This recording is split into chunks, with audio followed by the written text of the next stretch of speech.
Moon Letter, Astrological Podcast.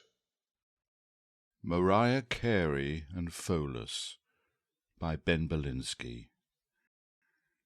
Mariah's autobiography, The Meaning of Mariah Carey, published in 2020, as well as being a fascinating read, is also an astrologer's goldmine. Not so much in terms of connecting dates in her life with the planetary events, but as she says in the introduction, it's a waste of time to be fixated on time. The book is a collection of moments that sort of move forward chronologically, which might just as easily slip back into memory or jump forward into prediction or pre-echo.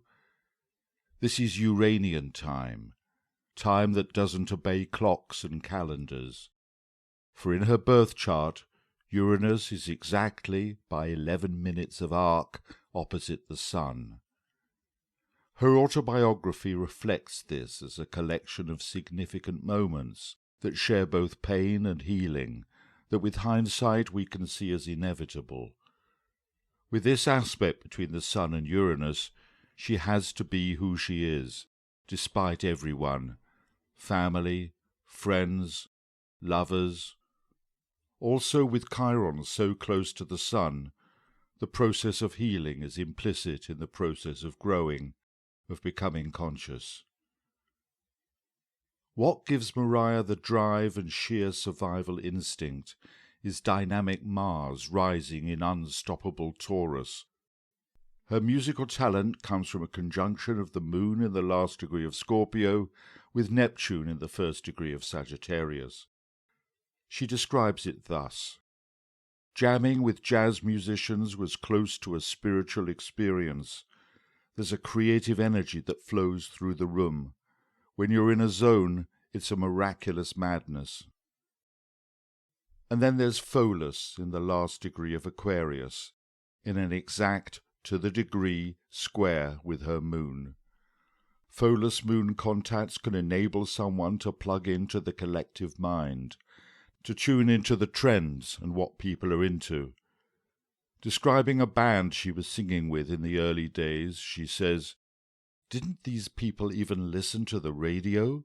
Didn't they know what was popular?" Pholus is also about legacy, the magical, sacred legacy that was contained in the flask of wine that Hercules opened in Pholus Cave. Mariah got this legacy from her opera singer mother, Patricia. But square aspects are stressful and challenging, and when they affect the moon in the birth chart, there can be a lack of protection. Her mother may have passed on the divine gift of song, but in terms of material circumstances, Mariah's early life was insecure, both emotionally and financially, and left her with a conscious or unconscious search for divine protection. Unfortunately, when she found that security and protection in her career, it came with an abusive relationship in the shape of Tommy Mottola, head of CBS Records. Mariah describes him as a potent combination of father figure, Svengali, business partner, confidant, and companion. She describes the first eye contact between them as, "Our eyes locked, and an energy instantly rushed between us like an electric shock." A birth chart is a picture of the sky at the moment we are born, the moment we become a physiologically independent entity in this world. It describes one life, this life, but it can also give us intimations of what we carry with us from other lives, not details as such, rather talents, gifts, emotional connections. Sometimes we meet someone and there is a recognition, maybe a flash of insight. We may say something like, "It's like we've always known each other," or "It's like we've met before." Looking at the connection between Tommy Mottola's and Mariah Carey's charts Such a connection is figured not only once, but twice. His north node in Aries conjuncts her Venus. Her north node in Pisces conjuncts his moon. At the very simplest level, he is her protector, and she is his protégé. There is a karmic echo from another life, a powerful connection indeed. Please note that just because one may feel such a connection with someone, it doesn't mean that you are soulmates, destined to spend this life together. A karmic connection may manifest as a simple transaction that clears the bad karma accrued from another life. You meet, you connect, you recognize each other. Hopefully the karmic debt is cleared, and you carry on. But the price of this protection was his obsessive control of her. Mottola has Venus exactly, to 1 minute of arc, conjunct Pluto in Leo.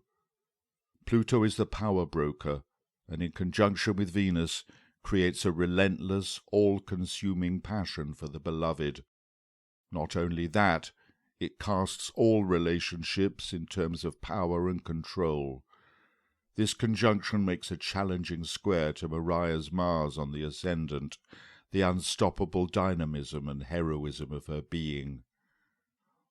But Mariah's Moon-Neptune conjunction, that gives her such brilliant ability as a songwriter, in aspect to Pholus, which gives her a powerful insight into what people want to hear, also makes her vulnerable to enchantment.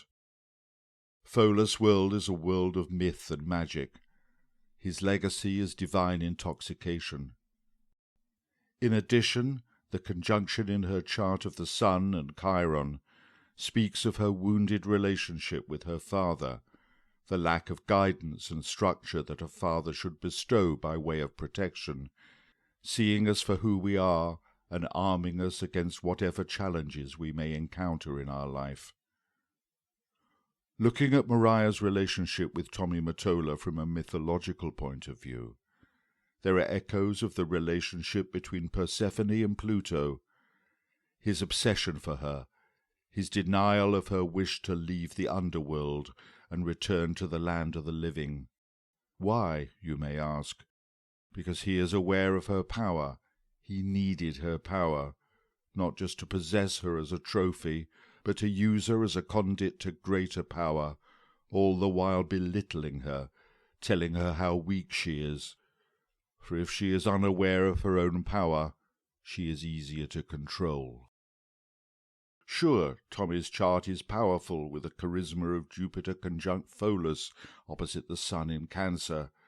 It's a shrewd Jupiter, always aware of the business opportunity. But the weak point in his chart is the unaspected Mars in Gemini.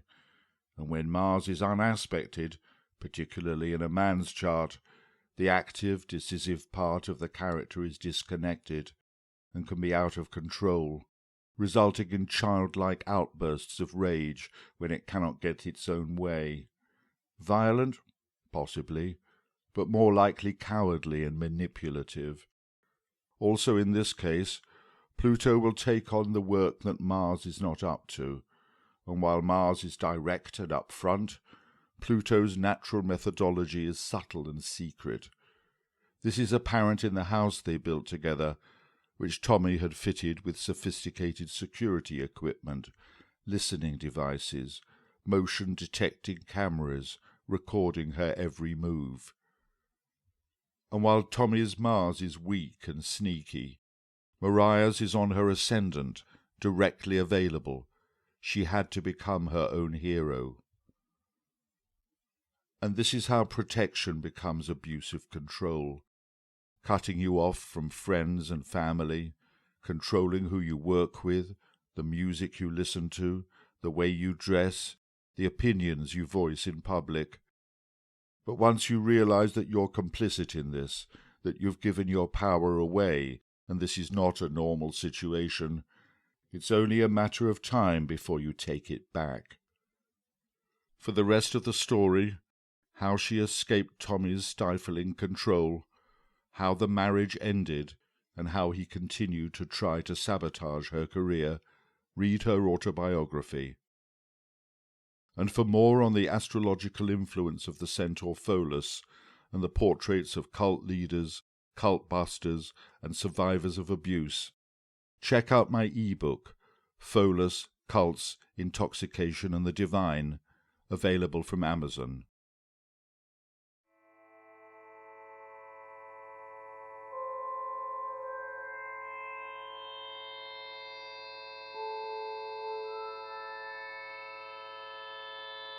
And for more astrological and spiritual musings, check out moonletter.co.uk.